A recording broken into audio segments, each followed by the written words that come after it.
What's going on, Internet? This is Andre here from Final Turn, Team Ugh, and Card Games United here, profiling my top 32 Royal Paladin Blaster deck for Premium. I got 26 at the ARG Invitational, top 32, so I get an invite back next year. Unfortunately, I quite missed out on day 2. Overall, I went 4-3 with this deck. Faced Blasters. I faced the Mirror Match once. I faced OTT Tom First twice. round. Yeah, OTT Tom first round. 2 Kagero decks. One pretty dope Mega Colony Darkface Gize deck. Shout out to Jasper. That was a great match. I'm gonna see if I can get him to profile this for us.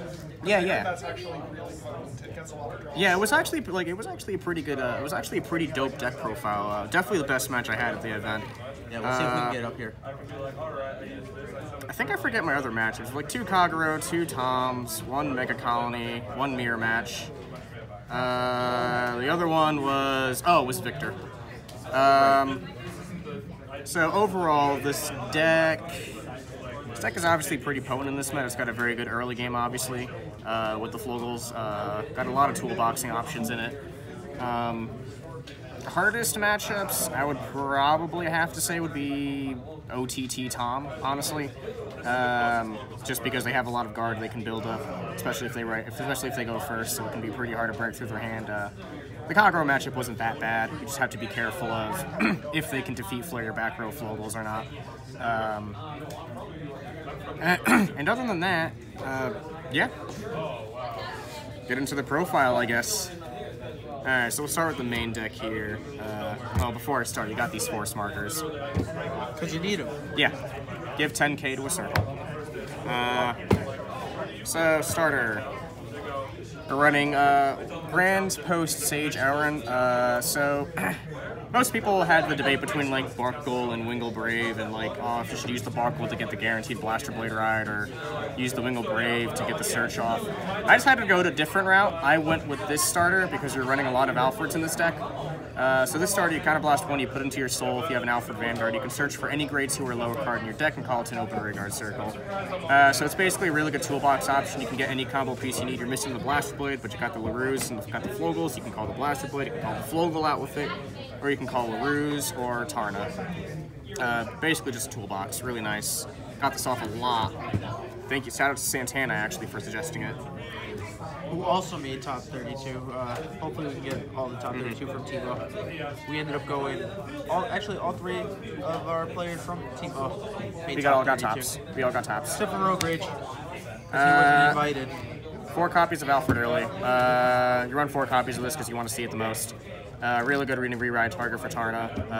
Gives you a +2 when you place it, especially if you have the Blaster Blade and Soul. So, really good card. Not much else to say about it. 3 copies of King of Knights Alfred. You can honestly bump this up to 4. Again, just another way to combo. It's just another combo piece searcher because it can call the Blaster Blade for your Flogel turns. It's also really, after you do all your Tarna shenanigans, it's a really solid card to end the Tarna shenanigans on because it gets 10k just for having the Blaster Blade to exist on your rearguard circle. So it can be swinging for about 23 without a boost, like when you're going first. Pretty incredible. Definitely can consider this running at 4 though, but we only run at 3 because we run another Tech Grade 3, 1 copy of New Style Blaster Lu. If you don't know what this guy does, if you have an Alfred or Blaster Vanguard, this card gains 5k in Intercept. So having a grade 3 that has 5k actually came in clutch a few times, especially being able to have Intercept. It also recycles a Blaster Blade when it's placed, so you can have that Blaster Blade back to deck. It's just a way to have some recycling, and yeah, again, I really love the 5k shield. You don't want to ride it though, it kind of sucked. Grade 2s. This is where things get really degenerate in this deck. 4 copies of Undulatory Sage Tarna. If you don't know what this card does, if you have a grade 3, when it's placed in rear, if you have a grade 3 Alfred Vanguard that's in stand, you search your deck for a card with Alfred in its name, you rewrite it, and you get 5k. So basically, you just call this thing to rearguard circle, search your deck for an Alfred, get more force markers, build about 2 or 3 on a single column for where the Blaster Blade's going to be, and swing consistently for about 40 to 50k. You get crits, it's going to be even worse. This card's absolutely instrumental to the deck. It's the reason why it's relevant. Whoever thought that like a random common would end up being one of the best cards in Premium.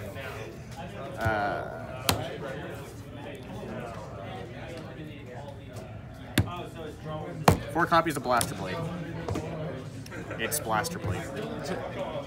Never used the Vanguard skill, and used maybe like the Retire skill like once or twice. This card actually, in a vacuum, is actually really bad. I don't think the skills are all that great, but the support around this card is just so great that it's just incredible. You have to run to that 4.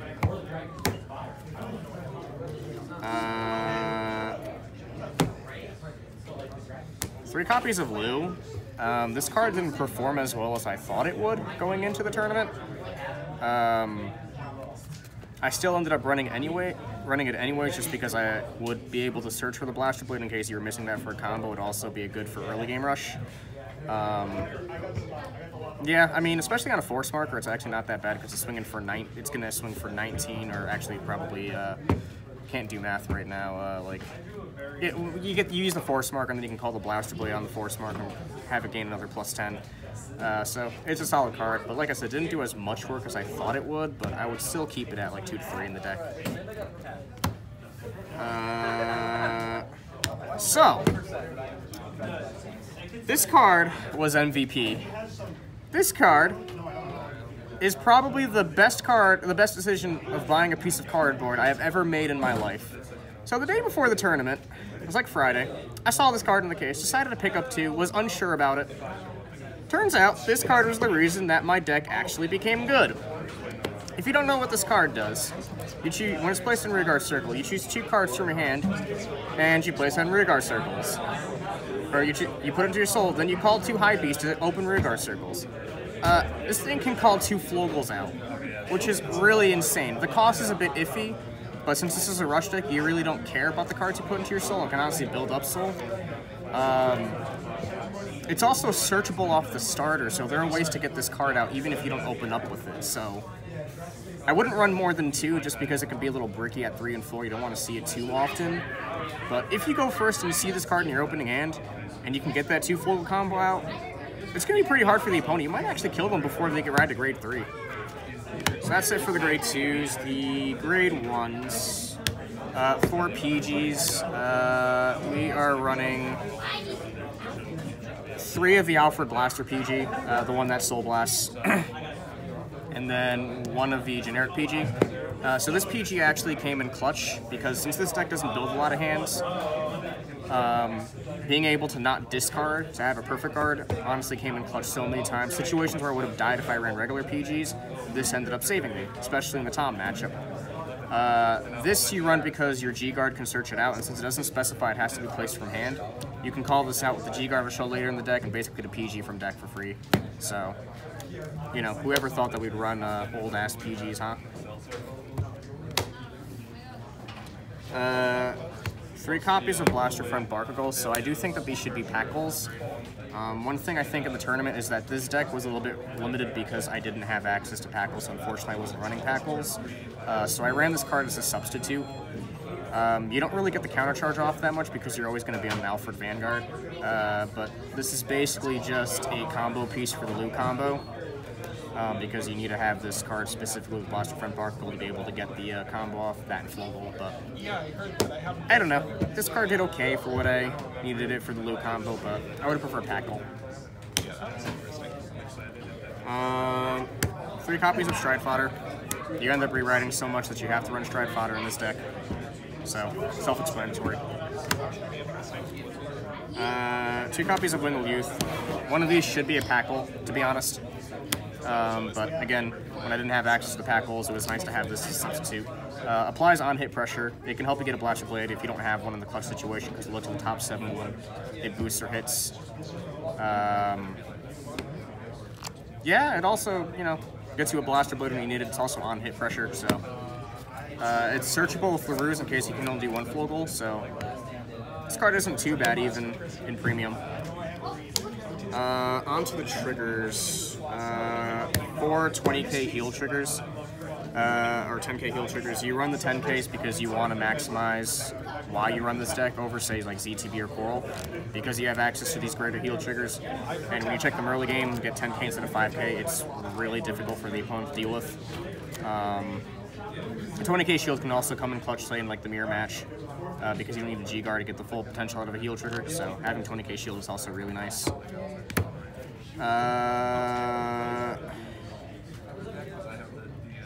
we'll just show this together.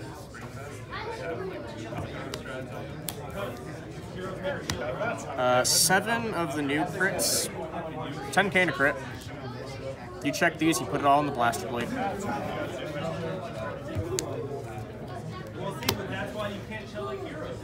And, degenerate bullshit. Degenerate bullshit. So, this card,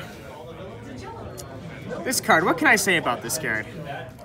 So if you don't know what this card does, at the end of the battle, let your unit with Blaster Blade attack the Vanguard. You counterblast one, and you restand it. Now imagine that when you have... named Blaster Blade, not with Blaster Blade. Same thing. Well, not really.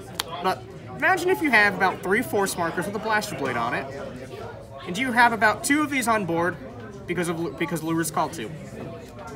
Now imagine when your Vanguard checks a crit. Yeah. Yeah. You need to run this card at 4. I understand it's only 5k to crit, but this card is just literally the win con of the deck is to get this card out and be able to restand your Blaster Blade multiple times. There's really just not much else to say this. You have to run it at 4. It is searchable off Lure, so that's pretty good. Yeah, you could also even search it off Ultimate Blaze, honestly.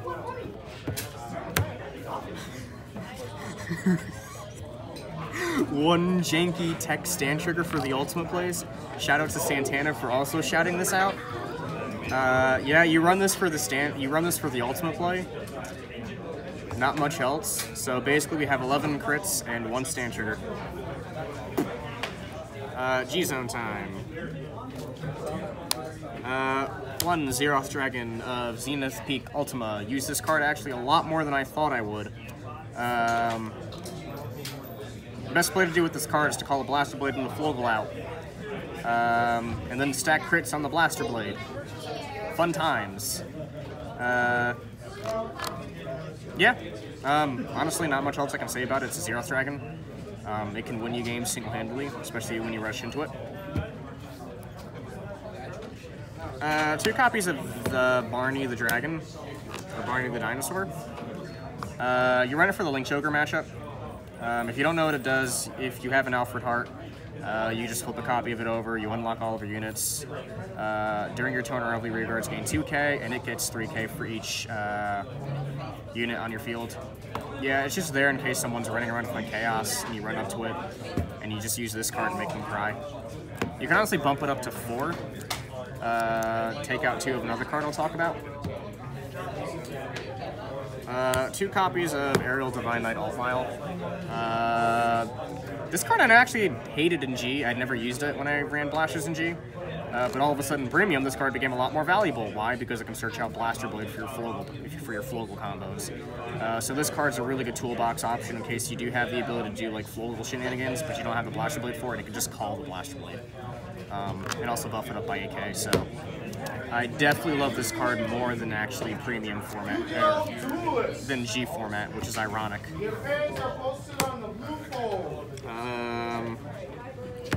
4 copies of Alfred Holy Saber. You can actually cut this card down to 2 because I never actually use a second pair. You can cut it for 2 more Holy Squire Dragons in case you run into the Link Joker matchup. But when we did go into it, it actually did win games because you're basically hitting 5 drive checks on that turn, and the Blaster Blade's going to be hitting for a ton, especially off focal plays. So, best Legend deck Stride ever made. 3 Ganslots. MVP. If you have a Blaster Alfred Vanguard, this card gains a drive, and you countercharge 1. It also gains a crit if you have 1 more face up. Also, when it's in the G zone, all your Blaster Blades gain resist, which is important for things like the ZTB matchup and the Kagero matchup. In the Kagero matchup specifically, you absolutely need to stride into this first, no matter what, even if you G-guard the turn before, because you don't want to have that Blaster Blade get denied or get sent back to the deck Cat or Round Dragon. You run 3 because you can face up against things like Mega Colony Gize and stuff like that. where they may be damage denying you, and you don't have, and this card basically is just like there to get you an extra card from the quadruple drive.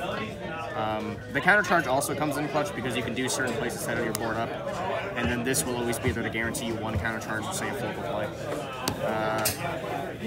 One of the best cards in the deck, I have to say. Absolutely love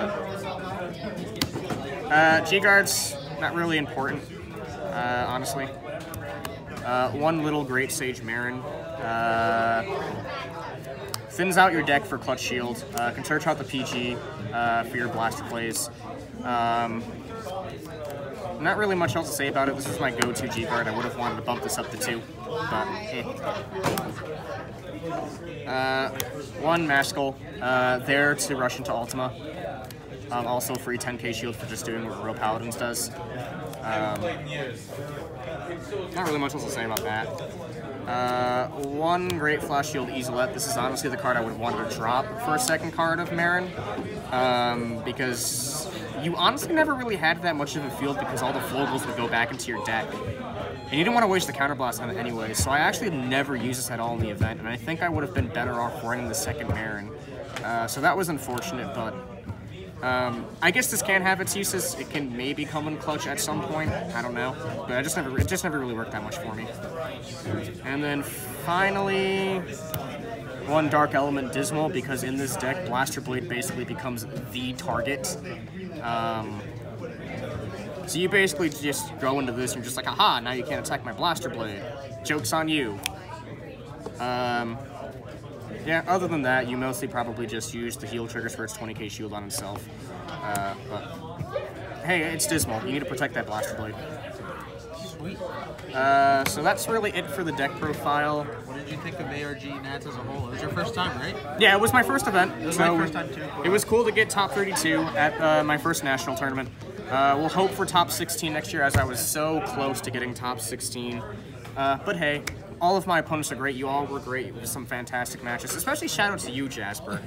That deck profile was dope. I hope we can get it soon. What did you think of the competition level as a whole? Oh, it was probably absolutely amazing. Every player was absolutely high quality. Y'all had to top at events to get here, so I shouldn't be surprised. But y'all were fantastic players. Like, every game was back and forth. There were no easy wins at all. That was the rough part about the circuit series the next day when I was fighting for that invite. Yeah, because all of us that were in the national tournament decided to play in the circuit series. People who didn't make top 16, so it was the ringer. But, yeah. Honestly, the Vanguard community is fantastic. Shout out to Jim for organizing a fantastic weekend. We'll obviously look forward to coming to more ARG events and Nats next year as we got our invite. Yeah, fantastic weekend. Yeah, that was a good showing for Team Wolf. Shout out to, even though, you know, DBS, shout out to Jose. Yeah, shout out to Jose. Hopefully we can get your deck profile over it. Nationals. I might just put it up for the sake of having it up. Yeah. He fucking went off. Yeah, dude. So shout out to Lewis for doing some good shit that weekend, too. It was pretty cool to have all the Team Wolf members that went to come back with invites for Nationals next year. Thank you to Jason, Carlos, and Santana for all the playtesting advice they gave me. We'll see you all next year at Nats. Until then, this is Andre from Final Turn. Peace out.